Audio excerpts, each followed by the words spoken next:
Thank you to our sponsors for today's video, InfyPower, Eaton, and Ionna. InfyPower is the largest EV charger module provider with over 3 million power modules running reliably worldwide.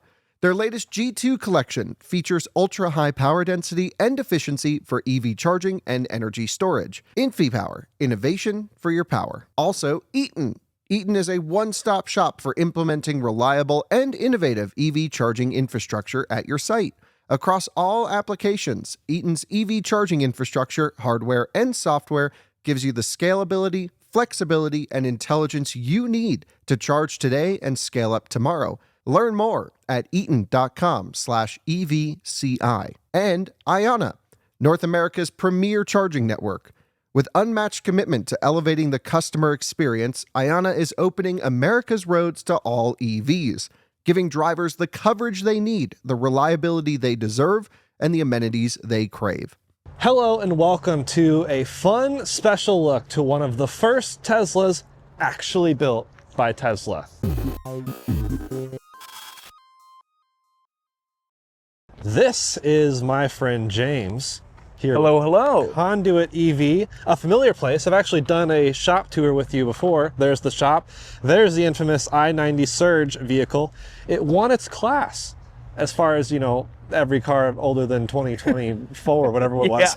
Yeah, exactly. But what we have right here with us today is a very special, you could tell by the color. Yep. And like you said, because of the way it is. Because the way it is. This is a signature. Yeah, the 2012 beautiful signature red. You can also tell because it has the signature badge right there. That's right. It's kind of hard to see, but special reflective light, there we go, where you would normally see cameras and stuff on the new Yep. Teslas. They didn't bother with that back then. no. That wasn't a priority. And what you have in your hands is also pretty cool, I think. Yeah, so when we bought this vehicle, it actually came with the original sticker there and the selling price of $109,000. Right, so this was the original Monroney, which I definitely Yep. want to show everyone because you don't always get to see this. I mean, we see old Model S's for sale, but date of manufacture, August 2012. It was shortly after I graduated high school, I think. And then, yeah, standard price. And then things included, 85 kilowatt hour battery, signature red paint included. That's crazy. All glass panoramic roof was a $1,500 upcharge. This does have the sliding glass, I believe, which is one of the things prone to break. We'll talk about that stuff later. 21-inch silver wheels with high performance tires. Tan performance interior. Performance interior is interesting. Carbon fiber decor. Tech package, sound studio package, so that's what they used to call premium sound. Active air suspension. This predates smart air suspension, by the way, but we'll get into what the suspension this has now. Parcel shelf, it's funny to mention. Supercharger hardware, twin chargers, paint armor. Maybe that's PPF, I guess? I don't know. It does look like it has PPF on it. Personal delivery, so that's back when they would actually deliver it to you in person, which was cool. Final inspection, prep, and coordination, which I don't feel like you should be on the bill for that, but hey, that's what it cost. Of course, there's all these things we could even look at here. It even shows back in the day what the wattage of the sound system was. This was 12 speakers, so before they had, 14 and, well, now a lot more speakers, but still had, dual zone stuff, capacitive touchscreen, 17-inch touchscreen in 2012. That was a big deal. Yeah, so we'll kind of give a quick look on and walk around, but I mean, look at this thing, 20 kilowatt onboard twin chargers. So we're talking 80 amps, 10 kilowatt capable mobile connector. So it only comes with, what is that, 40 amp one, 120 volt, 240 volt, J7072 adapters, supercharger hardware, all this stuff. So yeah, that's the Monroney, which is really cool to see. Wild. And cool to see that that was retained. Yeah. This came from a collector, I guess Yes, you could sir. say. Yep. He has an affinity for Tesla, old Teslas. So this is actually, I guess we should start there. This is VIN 44. Yep, number 44 right off the lot. So I don't know if you would say signature 44, because there's kind of some confusion with the early, not really confusion, it's just to clarify, you had the first 24 or so were founders editions. Correct. So those were like the very first ones to come out of the factory. And then you had the signature series, which was like the upgraded premium version of the Founder Series. Right, and Signature ran for about 1,000. So there is some, I don't know about confusion. It's just like no one necessarily knew exactly like whether the VIN actually perfectly lined up with that was the number of car that came off the production line. There was also like, well, maybe another 200 went to Canada. Some people weren't sure if that was part of the original 1,000. I think it was an addition to the original 1,000. So there's also signatures out there with VIN, 1,060. Like, there were more than enough signatures, or more than 1,000 VINs. But some people actually say it's because a lot of cars were actually thrown out. I mean, they got into production, they were like, this is not good enough. These were early cars, James. These were like... Oh, I know. Here, you can see right here, Signature 00044. Right. So these are early, and actually you could almost say, well, I guess somewhat hand-built. Yeah. I mean, these were them figuring out how to make Teslas. And I mentioned in the beginning, this is one of the first Teslas built by Tesla. Yep. Because not everyone realizes the Roadsters were largely contract manufactured in partnership with Tesla, with Lotus as well. Yeah. So as cool as the Roadster was, it wasn't, fully Tesla ground up like this thing was. Yeah, this is 100% genuine Tesla, very, very early days. So it's really cool to have. It's a treat. The gentleman who actually had this also has a Model X Series Signature 1. Like literally the VIN is 00001. So he was basically the first ever Model X. And he then brought it in and we did the whole coolant delete package on it. And it was, I mean, it's pristine. Right. It's so pristine. Let's talk about this thing. You guys bought it, meaning the shop. Yep. For how much and what's the mileage? I mean, this is part of the commentary of this video is just looking at old Model S in general. Yeah. So, well, as crazy as it is, going from sticker value to $109,000 to current day, right now, what you can pick this vehicle up for what the shop picked it up for, was $5,500. I've seen like 2,000 Civics for more than that. Yeah, so it has some major, depreciation, and part of all the issues that it had and how expensive it is to maintain these vehicles nowadays. I mean, it's still on its original battery pack, so that's really, really rad. Well, and tell us the mileage. Yeah, let me get that. I can't remember the exact mileage right now, but here, let me pull this up here. And notably, this has MCU 2, by the way. Oh, yeah. For those who don't know, I recently did a video with that one right there, the 2013. So 1 year newer, some slight changes. Here we go. I did a whole video on that on the Bits channel and showing the software and stuff. This has the upgraded software. Yep, it does. It has 178,000 miles, 783. Wow. So nearly 180,000 miles, original battery. We're not sure on actual capacity stuff, and hopefully maybe these guys can do like a capacity test, because I think that'd be really interesting data. Yeah. For a battery, not only with the mileage, but we're also looking at life. I mean, batteries age in two different ways, really. It's mileage cycles, but also literal age. I mean, this battery is 13-ish years old. Yeah. This car was manufactured in August. So yeah, 13 years ago. Yep, and it still gets about 200 miles on a full charge. So pretty crazy. I mean, ultimately, what we see with like these older Teslas and stuff is the modules start going out and, we can replace them and it starts getting a little expensive there. But what really brings the value down on these vehicles is as they get older, those battery packs to replace them entirely. I mean, for an 85 kilowatt for this thing, I mean, you're looking at $19,500 from Tesla to replace this thing. Wow. So that's like 3 or 4 times the cost of the car. Yeah. I see lots of Model S's around 10 grand, with less mileage, maybe a few years newer. Yeah. But still, even with those, a lot of times you'll safely guarantee spending more than the cost of the car on the battery. Yep. And that's what led to, a lot of negative headlines as these started getting depreciation, like, well, you don't want to buy an old Tesla. There are better and worse ones to buy, I guess. Of course. But there's definitely an affinity for this Signature because, well, this is a special color.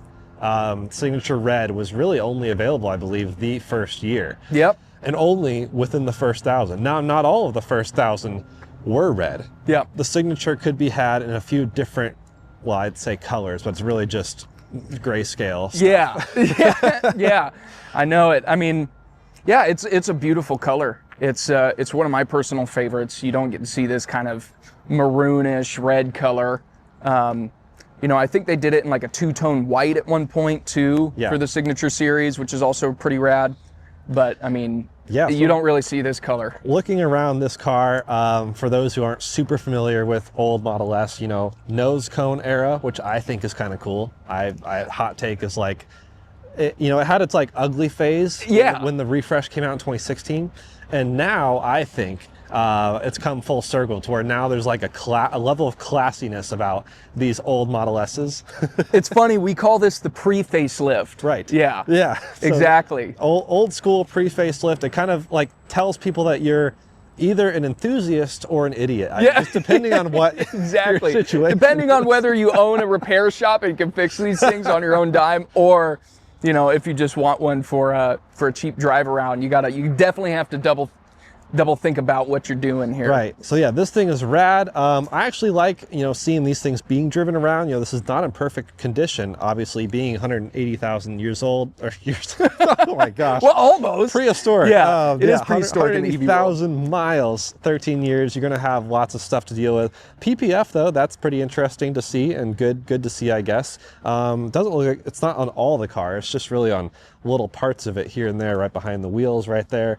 The lower trims definitely have some fading, mostly a bit of curb rash on each wheel. But yeah, dude, when these came out, I thought it was super cool. You do see a little bit of condensation in the lamps. Is that pretty common? Have you seen that? Yeah, that's actually pretty common in most older Teslas and stuff. They actually kind of fracture on the intersection there, and then they'll just condensate over time. Right. Unfortunately, it's just from expansion, heat, cold. Right. Yeah. Is what it is. So, you know, there's some stuff in here, but huge trunk area. And you could actually option these, I don't think the first year, but eventually with a third row of seats that actually faced backwards. Yeah. Yeah, I think everyone started calling those kind of the suicide seats. Right. Because if you got rear-ended, I mean.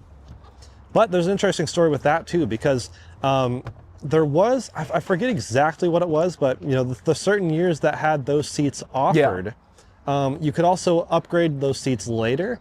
And because they allowed that upgrade to homologate it for safety standards, those cars actually have a more rigid rear end than the ones who couldn't have or didn't have the rear seats as options. So it's kind of interesting. I guess you can have old Model S's with a more sturdy back end if you had the era within those jump seats, the rear jump seats. But you know, there's rear underfloor storage that lifts up for space, which would be, you know, footwell area for those seats. You know, really for kids. I don't think adults. Yeah, really. I don't think, you know, I mean, too, personally thinking about it, like, it's a cool concept. Yeah. But I don't know if I feel comfortable putting my kids in the very back, facing the, you know, the glass here and everything. But what we just showed is, you know, the fact that Model S is a lift back. That's nothing new. That's been that way forever. That's always been an appeal for me of the Model S and other sedans like that. I love my Model 3, but having the trunk open right here, I mean, really limits the amount of stuff I can No, it really does. It really does. And then, yeah, this has, you know, the moonroof that actually slides back, but that's also a failure point. I mean, maybe we should go straight into that. What are the common repairs that, because you guys see a lot of Teslas through your shop, what if someone's going to buy one of these, maybe regardless of mileage, it's just what things should they have on their horizon? So, I mean, first thing that we always take a look at whatever Tesla comes in, any vehicle inspection checks, we always check the large drive unit first, found in the rear. And we've seen vehicles that come in and say, you know, they have a small drive unit in the back, but the customer took it in and Tesla changed it to a large drive unit, but then didn't update it. And so now at this point, anytime you go to buy an older Tesla Model S, take it to a shop, or if you can yourself, get it up off the ground, pull that speed sensor and see if there's any coolant in that drive unit. Right. That's the number one most important thing. We have videos on that over on our Out of Spec for New channel. Both one I filmed at the shop here with you guys, and also our friend Alex, you know, has done a few over there with, you know, the RAV4 EV. And yeah, when you're looking at old Model S's, specifically it's the large drive unit, which means any rear wheel drive Model S, but also performance all-wheel drive Model S's. Correct. If you get a non-performance all-wheel drive, just like, I don't know, 70D, you're better, maybe? Yeah, you're better, but it's wild because we've had 70Ds come in. Really? And the Tesla actually swapped out the small drive unit for a large drive unit. Interesting. Yeah, and we've had that. So we've run into things where we verified VINs and we're like, okay, it's a small drive unit, and they bring it in and it was a large drive unit. So, right. And then we checked the Tesla service records. Sure enough, they changed it over. So, I mean, that's very, very rare, but it does happen. So drive unit, and then of course a battery. We already talked about that. Yep. That's, Tesla charges a lot for that. I mean, what are the options going non-Tesla route? Yeah, so I mean, realistically, you could get a refurbished battery pack, but still that's not as cheap as people think. It's still $15,000. Right. And then there's module replacement. So we can replace modules or, B&B boards or BMS boards. That's not a problem. But what a lot of people don't understand is, for example, let's say your vehicle has 500 charge cycles on all of those modules. Yep. We can swap out one that has, that's perfectly balanced but has a less charge cycle. It doesn't change the fact that all the other modules still have that 500 charge cycle. Right. So we can, realistically replace a module in it, and it costs about $6,000. But, a year from now, another module could possibly go out. So then, we could repair it then and But, we normally tell people it's just better just to either get a completely remanufactured battery from Tesla or just buy a new one at that point. So if you can pick one of these up for a really cheap price and put a new battery in it, you've got a pretty good car. It's a great car. We're going to get to driving it in a minute. Yep. But I've been living with that 2013 for, a couple of weeks now, and dude, these are great cars. Yeah. There's just something about driving an old Model S where you feel this level of class, and you're objectively like, yeah, I'm sacrificing some stuff. A brand new base Model 3 has so much more tech. Yeah. But it's almost not about the tech. It's just about driving, it's kind of like driving an old Mercedes. Like, yeah. Dude, just driving an old Mercedes feels good. Feels good. You can feel like how solid it is. You feel how it drives good. Yeah, I mean, I still remember when these came out when I was in 9th grade. Yeah. And it was like huge deal. Holy smokes, the Tesla Model S came out, and now like actually getting to have one for the shop and I think it looks really good still to this day. I mean, this car was unveiled actually in a very similar color back in 2009. Yep. So we're talking, I can't do math, 16 years ago. Yeah. And it still, I think, looks better than a lot of new cars on the road. Oh, for sure. And it's definitely set, some precedents. I mean, when this came out, it was a big deal that you could go, what was the range, 200 something, like high 220. Yeah, low to high 200s depending on the battery. This one, as we mentioned in the beginning, 85 kilowatt hour pack, rear wheel drive only. A lot of people maybe assume like, oh, Signature must have had everything. It had dual motor. No, dual motor came out end of 2014. Yep. So we're actually looking at only rear wheel drive options for the first couple of years. But I think there's just still something cool about it. But no autopilot, like not a lot of those things that we'll get to when we get to driving. But let's look at the interior really quick. Yeah. It's also had a special, light color interior. The two-tone. Two-tone and Alcantara headliner, which is really sweet. The old Model S over there doesn't have this. So having Alcantara headliner is nice. I mean, it wears maybe not the best. And then having Alcantara bits in the seats, that kind of what gives this the sport interior, along with, of course, the carbon fiber on the dash instead of the wood. I will say, if you're driving an old Model S around trying to feel classy, I like the wood. I do too. That one having the lace wood. Yep. And then, the, what was it, like the obèche? I don't know how you say it. Yeah, I know what you're talking about. But yeah, the wood interior I've personally always liked too. I mean, over time, regardless, the carbon fiber and the wood do start to delaminate a little bit, but, you could just sand it down and varnish it yourself again. Right, and that'd be a fun project. Yeah. Maybe something to show on the Renew channel. But yeah, I mean, things will sort of delaminate, start falling apart. But, for being 180,000 miles of use and 13 years old, this thing looks obviously a lot of wearing items, but like still feels solid. Tesla's known for not having the best build quality at all times, but I do think these Signatures, they really did try to go through them with a relatively fine, like maybe not the finest, the combs that have like different sizes of teeth. They didn't use the fine tooth one, they used like the coarse comb, but it was still combed through. Plenty of space back here. There was at some point an executive rear seat Model S. I don't know what years they offered that. Clearly it didn't sell well. No. But that would be cool to have as well. But this doesn't even have heated seats, I don't think. No, Heated seats no, it came doesn't. in 2013. So that was, you know, this was like luxury executive sedan, but by today's standards, kind of iffy.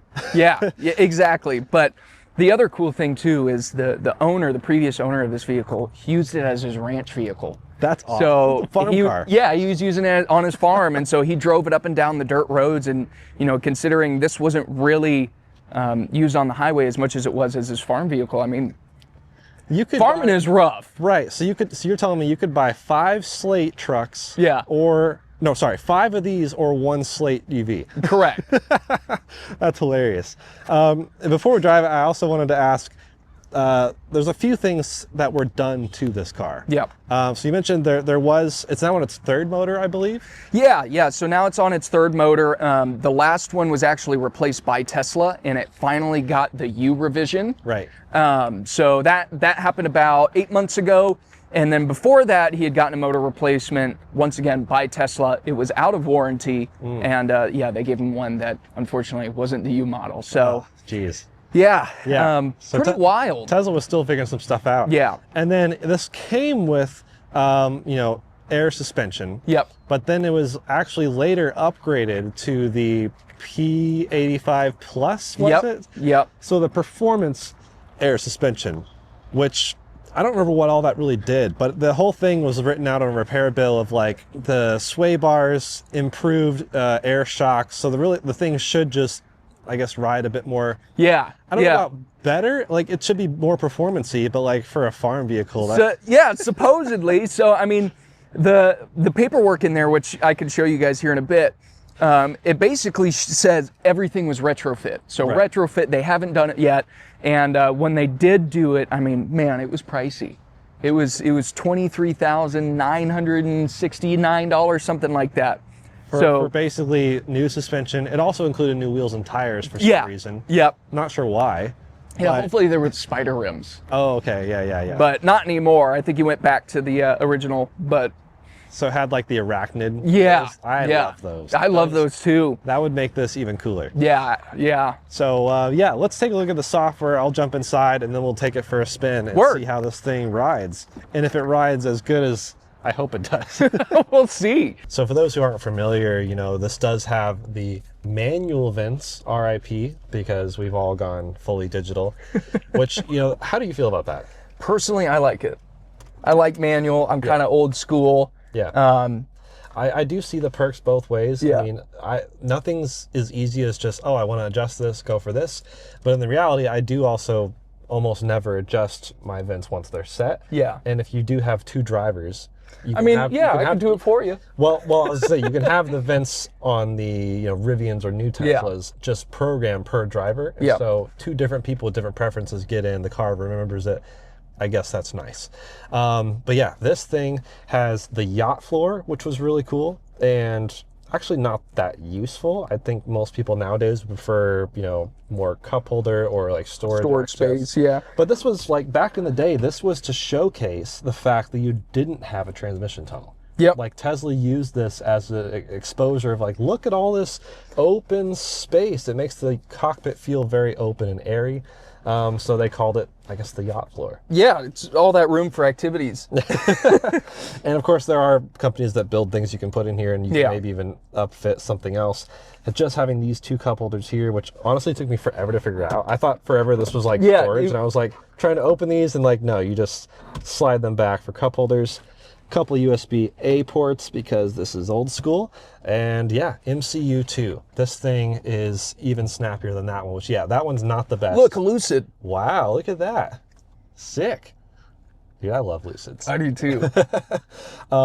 Yeah, I had some recent comments in the video I did on the software of that car. Just making fun of the fact that it's not as good as some other. I agree, this is not as good as some other modern cars, but I will say now, especially with the MCU2 upgrade, it is actually still better than some modern cars. Yes, I know plenty of other cars out there have route planning, but this is better than most cars. For example, just routing to Fort Collins.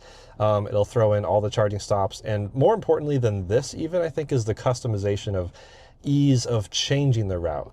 With that one, with MCU1, you can't even have multiple stops, which is pretty crazy. You can actually go into your phone app on the Tesla and try to plot multiple stops, and once you get in the car, it won't know how to do it. Yep. So there's kind of a disconnect there, whereas this has all the route immediately set, how much time to spend at each charger, but then if I want to, I can search along the route, or I can go down here and just do, you know, edit trip or add stops. We could then continue on to, I don't know, Chicago, and then it'll add that. And then, yeah, then we have multiple stops. A lot of cars just make this really challenging, and then drag and drop to switch between the order of stops if you want to play with things and add charging in other locations. So no, this is not perfect, but it's really, really good, especially for a 13-year-old car. Yeah, it's one thing that Tesla did really, really well. And then having the upgrade display here, a bit more high resolution. You know, that one's effectively, I think, 480 by 1280 wide, and this one's actually 1920 by 720. So definitely higher resolution, a little bit better. Still not super bright, but hey, I'll take it. This car is totally drivable. And, you know, old Tesla things, the stocks being different. What year did they flop these? I think it was like 2014? Yeah. So right now you have the turn signal way down here, and then actually another knob here to adjust the steering wheel. So there's like 3 stocks on this side, and then this is the old dummy cruise control. No smart cruise whatsoever. This just, you set the cruise and you go. Old school. Yeah, I grab that all the time, thinking it's the turn signal still to this day, and I've been driving it for years. It's hard going back and forth. And then, you know, the stock Mercedes-like shifter here, actually these are literally like Mercedes components. But yeah, the car fires right up. And then, you know, something else, I guess, apologizing for the other video, I didn't show how you can change what's displayed on the left and right of the screen. So you can set the clock. Right now I have navigation right there. I can change that to car status. See PSI, everything's good. Trips, you know, you can adjust what's shown on here. You can of course have this, and then actually what the other car doesn't have is all these things.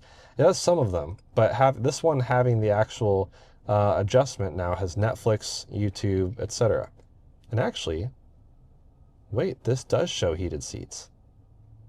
Interesting. I wonder if he upgraded them. I thought early cars didn't, but there's a chance, knowing he spent 23 grand on suspension. Yeah. He probably upgraded paid for the upgraded seats. So. I didn't even look at that. I didn't even think to look at that. If anyone knows like we have lots of Tesla super nerd people in the audience. If anyone knows anything to correct us, please do. We are not pretending to be you know, the perfect end-all be-all of knowledge, just trying to share this piece of legacy, piece of history with you guys. But yeah, no interior cameras, like auto-dimming mirror, that's nice, but no power folding mirrors that you'd see on modern stuff. Like definitely a lot of things sort of missing.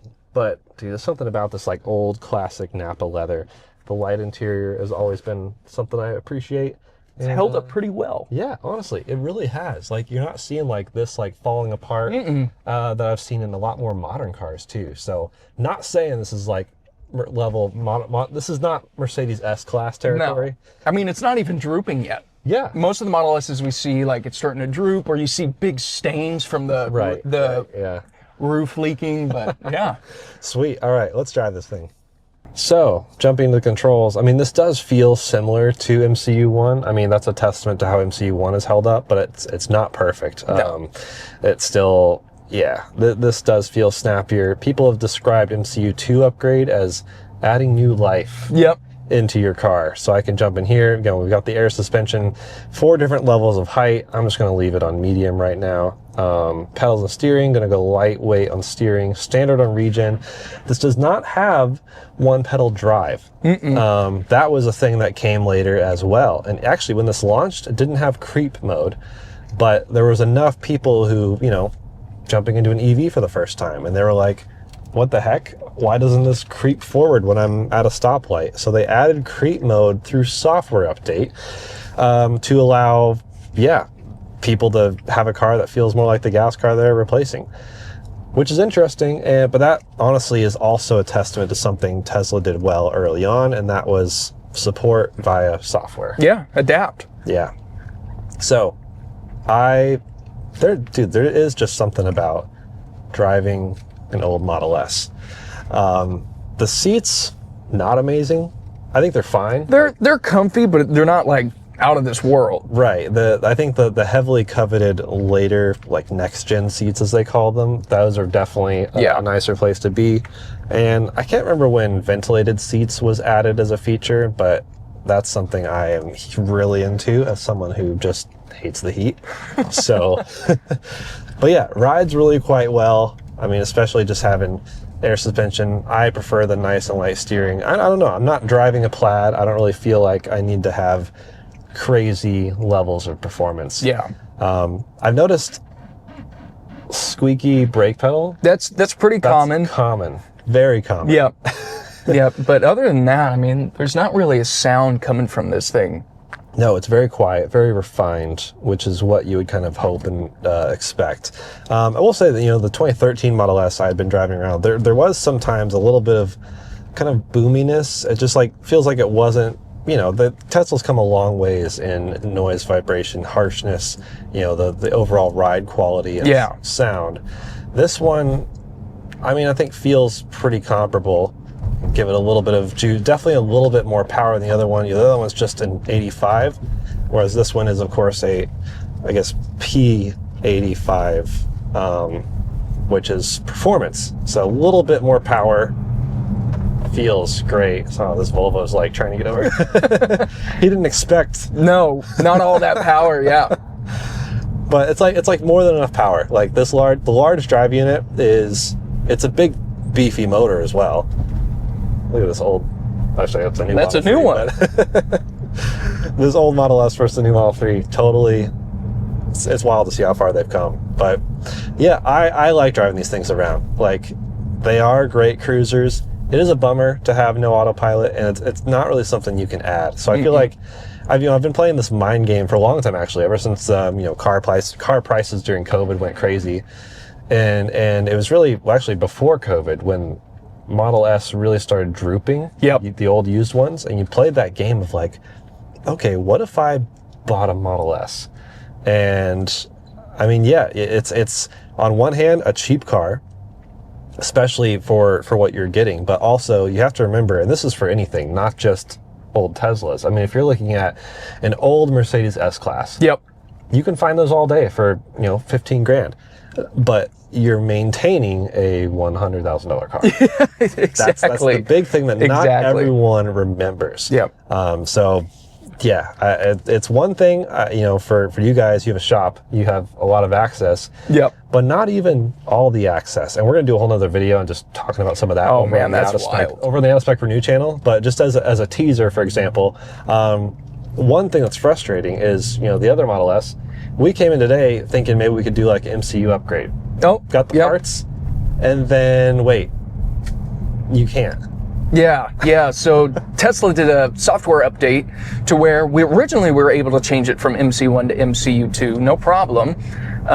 But now you actually have to go into Tesla and they have to program it themselves. So they removed that feature entirely from Toolbox. So no longer can a third-party shop upgrade the MCU1 to an MCU2. That's wild and frustrating. Yeah.